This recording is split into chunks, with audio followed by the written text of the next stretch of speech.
Amis internautes, n'oubliez pas de liker, de vous abonner et de cliquer sur la note de notification pour ne rien rater. Bonsoir à toutes et à tous, bienvenue sur le Grand Zoom de BelTV pour votre rendez-vous d'information. Dans un contexte marqué par les enjeux à la fois nationaux et internationaux, l'actualité de ce jour reflète les dynamiques qui façonnent notre société entre défis du quotidien, questions de gouvernance, évolution sociale et faits marquants à travers le monde.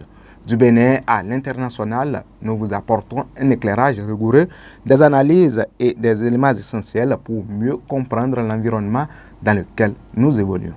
Voici le sommaire. Présidentielle 2026, le NDI salue les avancées du processus électoral. Justice et influence, le TikToker Alain Kenneth sous les verrous.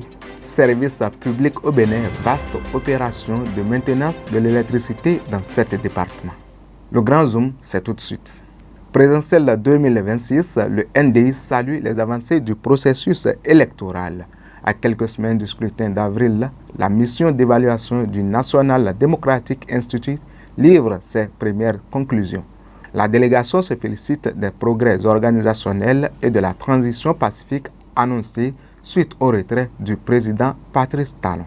Le NDI recommande de renforcer la communication publique et d'assurer une transparence totale dans la publication des résultats. Le cap, pour les experts internationaux, le Bénin est sur la bonne voie pour un scrutin crédible le 12 avril prochain.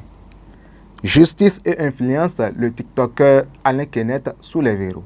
Le monde des réseaux sociaux béninois est en émoi après l'interpellation de l'une de ses figures de proue.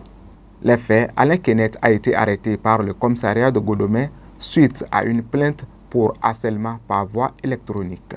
Une querelle persistante entre influenceurs Herman et Jessica alias Mamadi Lara qui a fini par sortir du cadre virtuel pour entrer dans celui de la justice. Service public au Bénin, vaste opération de maintenance de l'électricité dans 7 départements.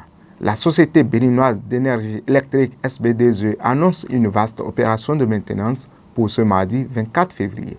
L'enjeu des travaux d'entretien et de modernisation liés au projet CNDS pour garantir une meilleure qualité de service.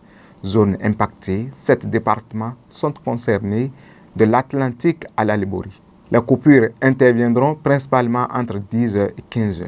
Prudence, la SBDE rappelle que le réseau reste considéré comme sous tension pendant les travaux et invite les usagers à la plus grande vigilance.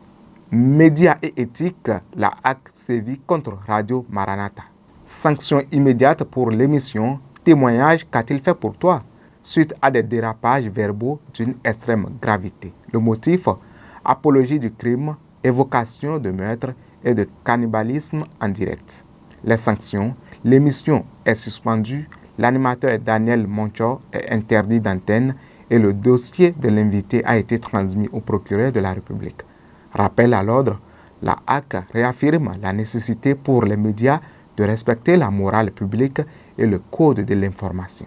Justice et religion, le pasteur Marcelo Tunasi face à sa belle famille.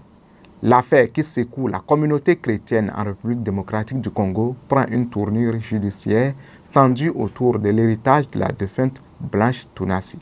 Le litige, la famille de l'épouse conteste formellement l'authenticité du certificat de décès. Le document évoquerait un décès en RDC alors que les plaignants affirment qu'il a eu lieu en Turquie. Les enjeux financiers, la partie civile réclame 250 000 $ de compensation et un partage strict des biens. La défense, le pasteur Tunasi rejette les accusations de faux et dément toute rumeur de remariage, expliquant certaines contradictions par des problèmes de santé et des pertes de mémoire liées au deuil. Intégrité militaire, tolérance zéro pour le détournement au Burundi. Le gouvernement burundais frappe fort pour préserver la discipline et le bien-être au sein de ses troupes d'élite. La sanction, radiation immédiate pour le colonel de police Gérard Nidjimbere. Le haut responsable a été officiellement exclu du corps de police. Le motif, détournement de riz destiné à la ration quotidienne des soldats sur le terrain. Un acte jugé particulièrement grave par la hiérarchie militaire. Le Signal, cette décision s'inscrit dans une politique de lutte contre la corruption, envoyant un message clair. Aucun grade ne protège de la rigueur de la loi en cas d'abus de pouvoir. International, Kim Jong-un réélu et tensions diplomatiques en Iran. L'actualité hors de nos frontières est marquée par des événements majeurs. Corée du Nord, sans surprise, Kim Jong-un a été réélu à l'unanimité à la tête du Parti des travailleurs. Il a promis de renforcer la force nucléaire tout en tentant d'améliorer le niveau de vie de sa population. Au Moyen-Orient, l'Inde a officiellement appelé ses 10 000 ressortissants à quitter l'Iran face aux tensions militaires grandissantes avec Washington. Un signal d'alerte fort qui inquiète la communauté internationale. Fait divers dans cette session d'information quand la cupidité fait tomber les braqueurs à Parakou. On termine par une histoire de voleurs volés qui agite le 2e arrondissement de Parakou. Le gang, 3 individus qui semaient la terreur à moto. La trahison, frustré de recevoir toujours la plus petite part du butin, l'un des braqueurs a décidé de se venger en volant seul un téléphone portable. L'arroseur arrosé, ses propres complices furieux l'ont conduit au commissariat pour le dénoncer. Une fois devant les policiers, le jeune homme a vendu la mèche et déballé tous les crimes du groupe.